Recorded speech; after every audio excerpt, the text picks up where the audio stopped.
Nama Lita Handratno akhir-akhir ini ramai menjadi perbincangan banyak netizen. Hal ini lantaran video Lita Handratno berdaster dan berpenampilan sederhana viral di media sosial.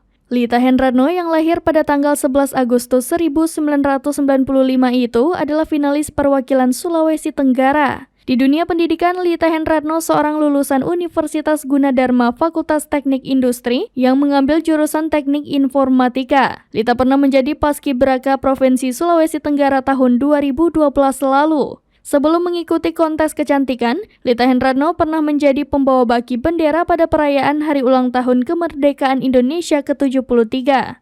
Tak hanya cantik, dirinya juga memiliki kemampuan di bidang menari dan menyanyi. Meski tak keluar sebagai pemenang di Miss Indonesia 2018, Lita mempunyai sejumlah prestasi. Ia juga sempat ikut syuting di beberapa acara TV nasional. Tak hanya itu, satu di antara kelebihan yang dimiliki Lita adalah kepedulian yang tinggi terhadap lingkungan. Di saat dirinya masih gadis, ia merupakan wanita yang begitu getol mengkampanyekan gerakan peduli lingkungan. Kepeduliannya terhadap lingkungan mengantarkan anak sulung dari 3 bersaudara ini menjadi Putri Selam Indonesia 2017.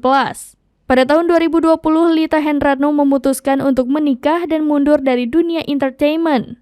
Setelah menikah dan dikaruniai anak, ia fokus menjalani perannya sebagai seorang istri dan ibu. Lita Handratno menjelaskan maksud dirinya membuat konten prestasi yang didapat saat sebelum dan sesudah menikah. Ternyata tujuan Lita Handratno adalah untuk mengabadikan perjalanan karir dan prestasi yang diraihnya agar sang anak bisa melihat jejak digital ibunya tersebut. Meski kini berpenampilan kurang stylish karena berdaster, dahulu ia bukan orang sembarangan.